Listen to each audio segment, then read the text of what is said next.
پہلا فتنہ دین کا فتنہ ہے۔ دین کی وجہ سے انسان آزمائش میں پڑ جائے، جیسا کہ اصحاب کہف کو دین کی وجہ سے آزمائش میں ڈال دیا گیا۔ اور اس کا علاج کیا ہے؟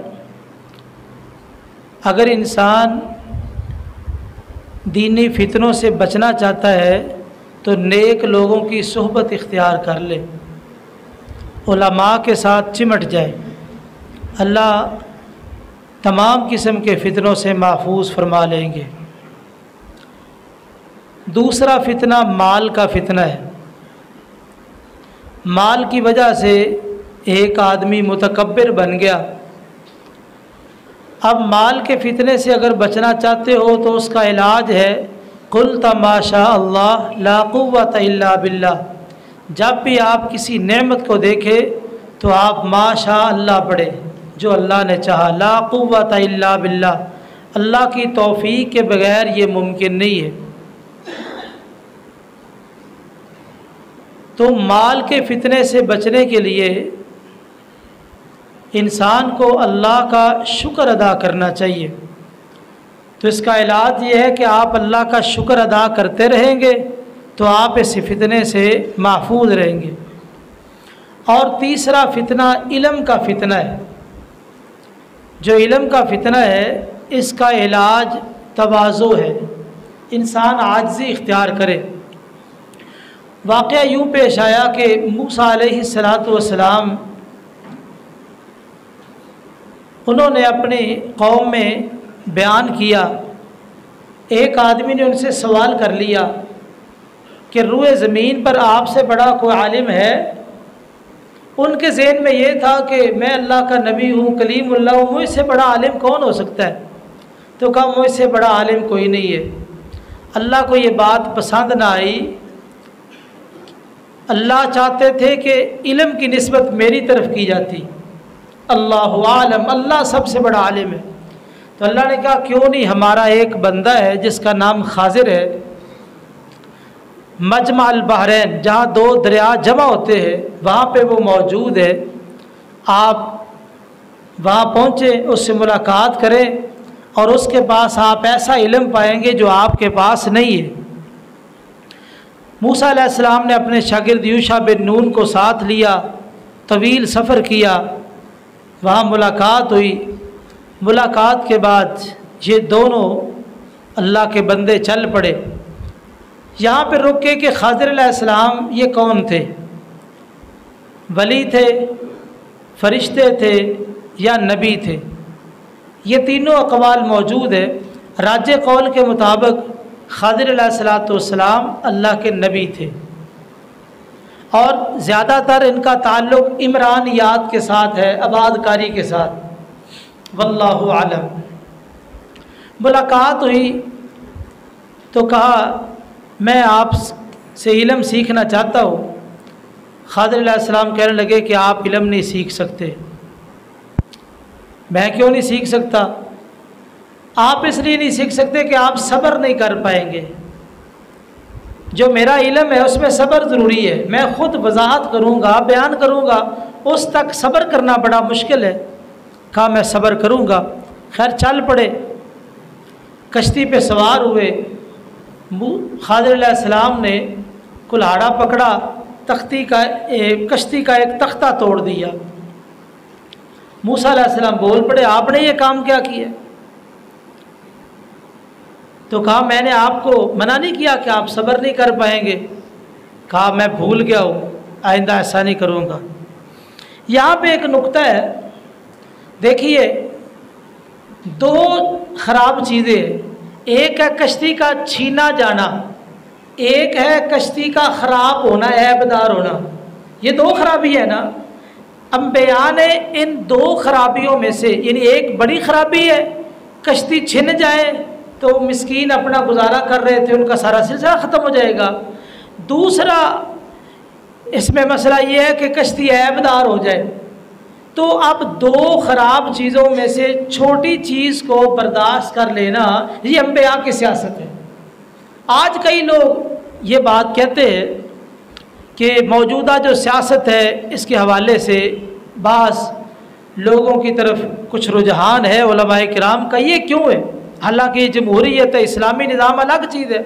تو میرے بھائیوں، اصل میں رجحان کا سبب یہ ہے کہ ایک طرف شر زیادہ ہے، ایک طرف شر کم ہے، تو ہم کسی شر سے بچ تو نہیں سکتے، تو کم از کم جو ہماری مجبوری ہے اس کے لیے ہم جو چھوٹا شر ہے اس کو قبول کر لے، اس کو سپورٹ کرے تاکہ بڑے شر سے بچے۔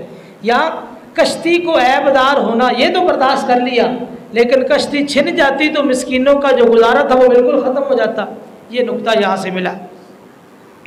آگے چلے تو ایک بچے کو قتل کر دیا۔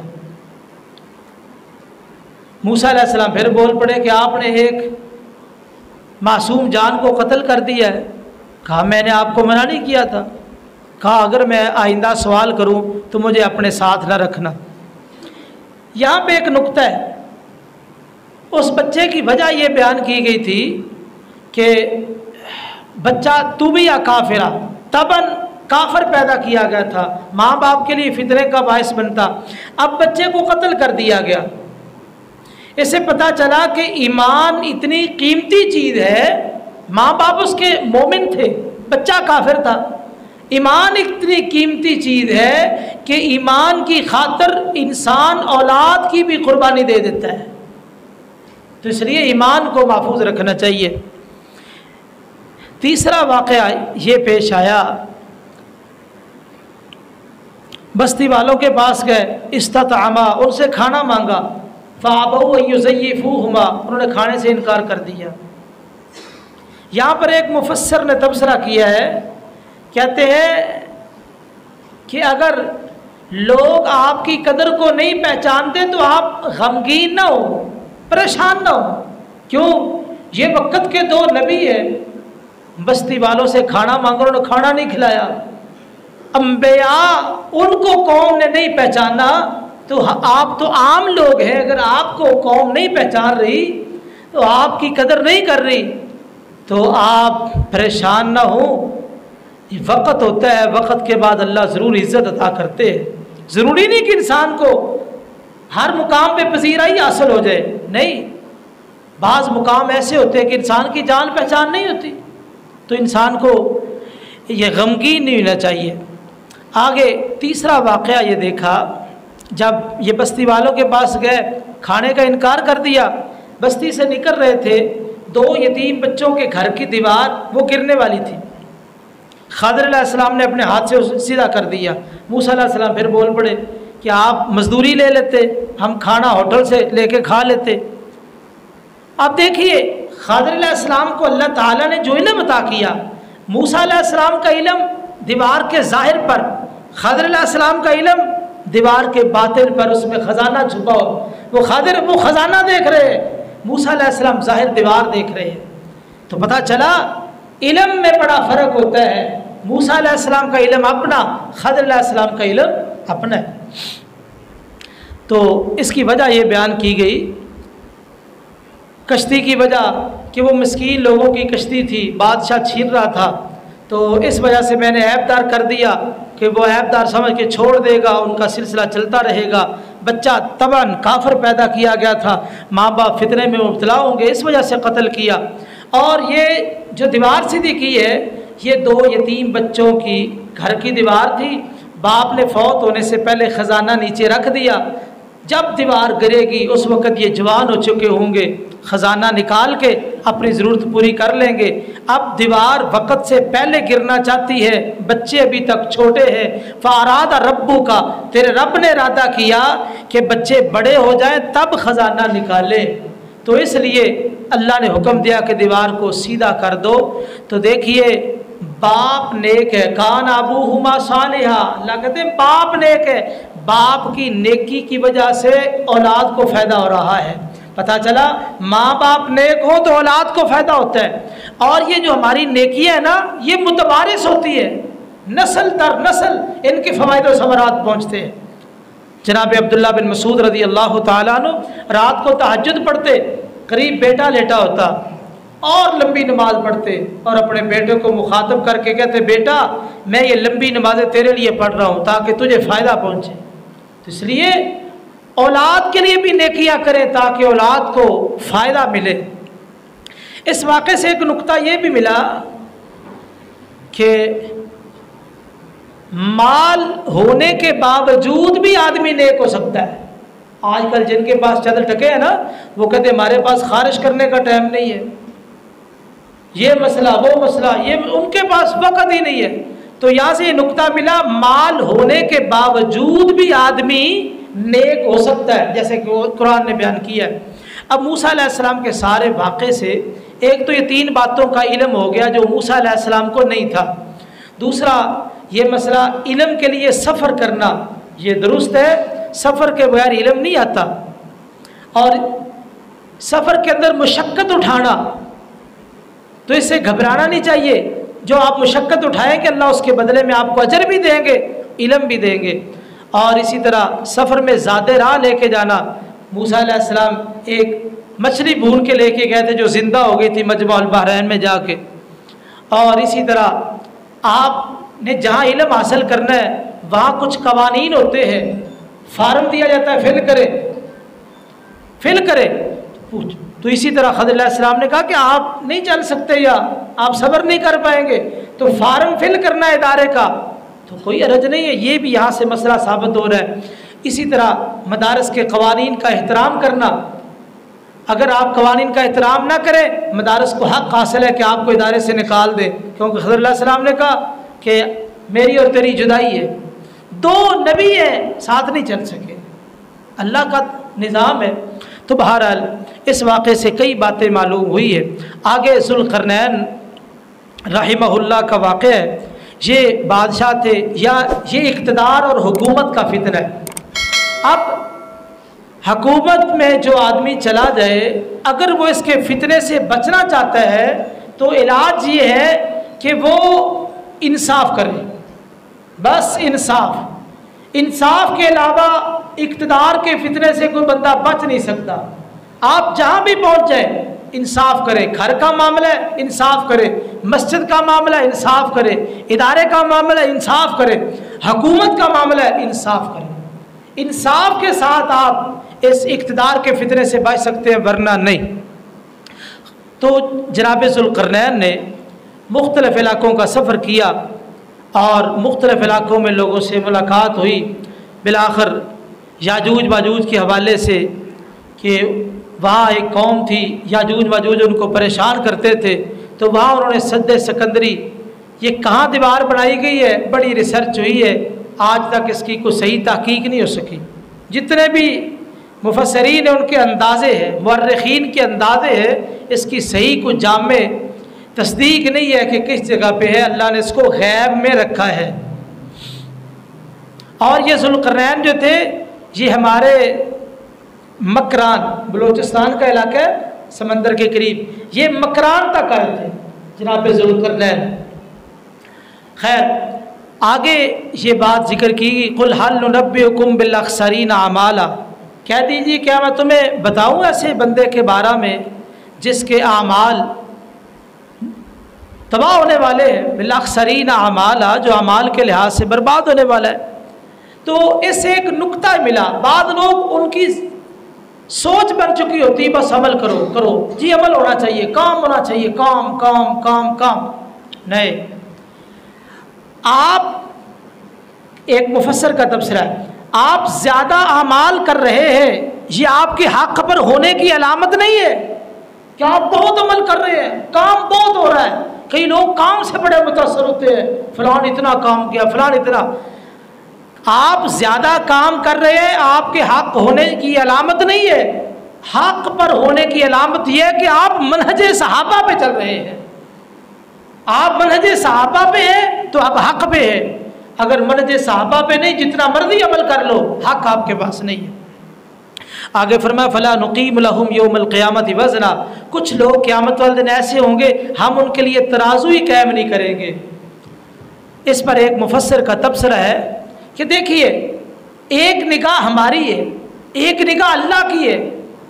تو اس لیے آدمی کو اللہ کی نگاہ میں قدر و قیمت والا بننا چاہیے، تاکہ قیامت والے دن ترازو میں اعمال تو لے جائے۔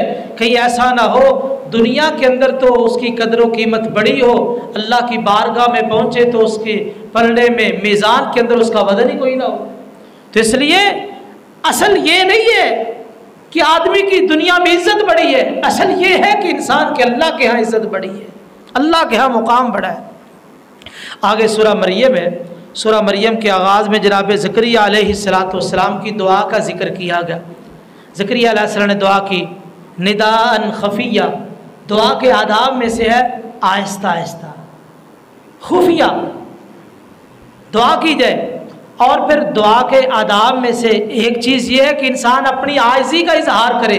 انہوں نے اپنی ظاہری عاجزی کا بھی اظہار کیا، باطنی کمزوری کا بھی اظہار۔ ظاہری عاجزی، اللہ بال سفید ہو چکے، بوڑھا ہو چکا ہو، اور اسی طرح باطنی کمزوری، اللہ ہڈیاں کمزور ہو چکی ہیں، ہڈیاں کمزور ہو چکی، یعنی ظاہری کمزوری بھی باطنی کمزوری بھی۔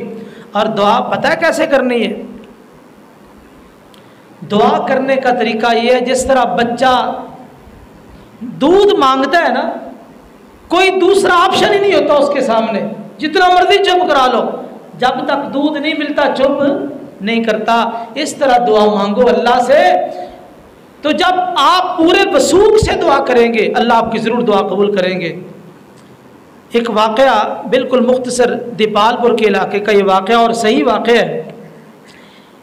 میاں بیوی کئی سال گزر گئے، اولاد نہ ہوئی۔ خامد نے پروگرام بنایا کہ میں تجھے طلاق دینا چاہتا ہوں، نئی شادی کرنا چاہتا ہوں۔ اس نے کہا کہ آپ طلاق نہ دے، دوسری شادی کر لے، میں رکاوٹ نہیں بنوں گی۔ کہا نہیں، میں دو بیویوں کو اکٹھا نہیں رکھ سکتا، میں تجھے فارغ کرنا چاہتا ہوں، تیری کوئی خواہش ہے تو مجھے بتا۔ اس نے کہا کہ تو مجھے عمرہ کرا دے۔ اس نے کہا ٹھیک ہے، دونوں عمرے پہ چلے گئے۔ وہاں پہ جا کے عمرے سے فارغ ہوئی، اس کے بعد عورت بیت اللہ کے اندر سجدے میں گر پڑی۔ سجدے میں اس نے اتنے آنسو بہائے، اتنی روئی۔ قریب ایک بابا جی تھے، وہ قریب بیٹا کیا مسئلہ، اس کو اٹھایا، اتنا کیوں رو رہی ہے؟ کہا بابا جان اولاد نہیں ہو رہی، میرا خامد مجھے طلاق دینا چاہتا ہے، یہ آخری عمرہ کرانے کے لیے آیا ہے۔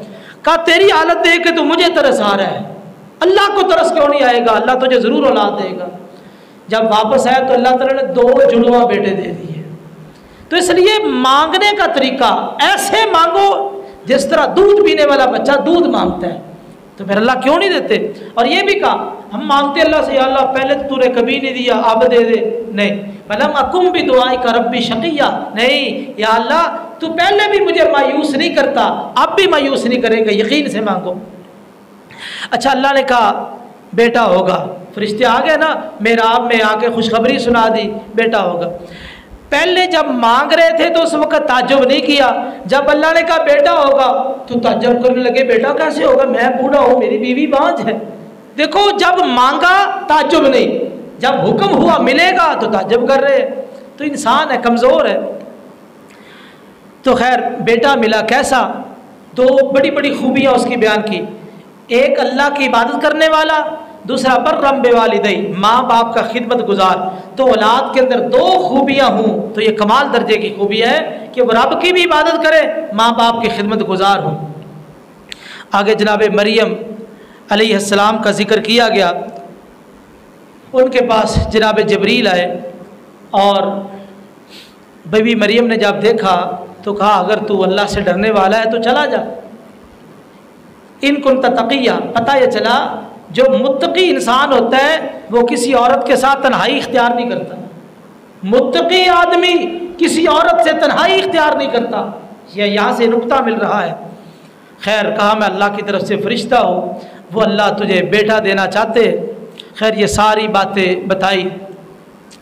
آگے یہ کہا کہ وہ حسین ایک بجز النخلہ، یہ جو کھجور ہے نا، خشک کھجور، اس کو حرکت دے تازہ کھجوریں گریں گی اور نیچے سے چشمے سے پانی نکلے گا۔ دیکھو جو اللہ خشک کھجور کے درخت سے تازہ کھجوریں گرا سکتا ہے، خشک زمین سے وہ چشمہ چلا سکتا ہے، وہ بغیر باپ کے بیٹا بھی دے سکتا ہے مریم کو۔ یہ دونوں کرامتیں دکھا کے ساتھ یہ بتا دیا کہ یہ کوئی انوکھی بات نہیں، مالک جو چاہے کر سکتا ہے۔